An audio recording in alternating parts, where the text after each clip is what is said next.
आजारी आहे म्हणून काय झालं, सारखं रडत बसायचं, सारखं असं टेन्शनमध्ये बसायचं.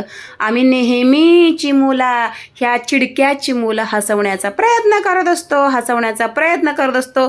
आणि ती येडपट आहे नुसती, सारखी विचारत असते माझे रिपोर्ट्स कसे आले, हे कसं आलं, ते कसं आलं, आता ओके आहे ना, आता मी बडी आहे ना, आणि अशी आहे ना, आणि तशी आहे ना. तर हे सगळं तिचं ऐकलं, हे पप्पाला सुद्धा टेन्शन आलं, आणि ते सुद्धा आज सोबत आलेले आहे. तर आज झालेलं आहे पप्पांचं आगमन आमच्यासोबत दवाखान्यात जाण्यासाठी. वा, सगळ्यात जास्त घाबरतात हे पप्पाच लय घाबरतो. पप्पा दवाखान्याच्या बाहेरच उभा असतो, आणि चिमूसोबत मलाच आतमध्ये जावं लागतं. करडायला ती लागली की पप्पाच्या हे डोळ्यातून पाणी येतं. त्यामुळे म्हटलं तुम्ही बाहेरच थांबा. पण ते आज आलेत खरे, तर आम्ही आज सगळेच निघालो आहोत दवाखान्यात चिमूच्या ट्रीटमेंटसाठी. तर फायनली चिमू आता मस्त खुश आहे, आणि आम्ही नेमके पोहोचायला, आणि चिमू म्हणते चला रिटर्न घरी जाऊया. म्हणजे हे नुसतं का आपण ट्रेनला फिरायला आलोय का. तिला म्हटलं बाळा आपण ट्रीटमेंटला चाललोय, आपण का नुसतं ह्या ट्रेनमध्ये इकडून तिकडे तिकडून इकडे फिरायला नाही चाललोय.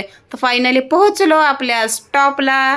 चला जाऊया, आणि उशीर झाला आहे. तिथे गेल्या गेल्या आता ही अपॉइंटमेंट दिलेली होती, तर त्या वेळेत पोहोचणं गरजेचं आहे. आणि ह्या पप्पांचं असं चाललं की जणू आपण कुठल्या तरी पिकनिकलाच चाललोय. ते असेच नेहमी पोरांना ट्रीट करत असतात, पण हा माणूस मनाने खूप हळवा आहे, आणि फक्त पोरांना असं ये बघ असं करून आनंदी ठेवण्याचा प्रयत्न करत असतो. तर हेच खूप जास्त महत्त्वाचं आहे.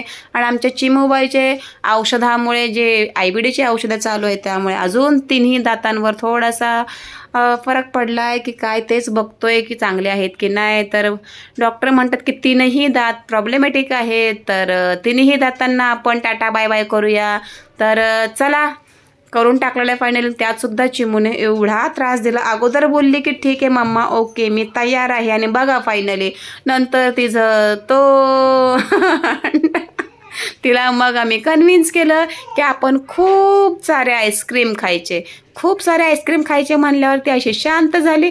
तशी चिमू खूप स्ट्रॉंग आहे बरं. हां, दात काढताना फक्त रडली, पण नशीब ते सिस्टरनीला या डॉक्टरला लाथाबुक्क्याने खाली नाही पाडले. नाहीतर जिया लहानपणी असताना ना लाथाबुक्क्या घालून त्या सिस्टरनी डॉक्टरला द्यायची खाली ढकलून फेकून, अजिबात अंगाला हात लावू द्यायची नाही. पण चिमू बाळ तसं चांगलं आहे. डॉक्टरनीला एका कानफाडीत पण नाही मारली, काय नाही झाले. चला एक्सटेन्शन झालं आहे. आता बघूया पुढच्या वेळेला कसं आहे काय आहे. आणि KMला जायची सुद्धा तयारी. मला तर KMला जायचं म्हटलं खूप भीती वाटते, नको कधी हा दवाखाना संपतोय काय माहिती.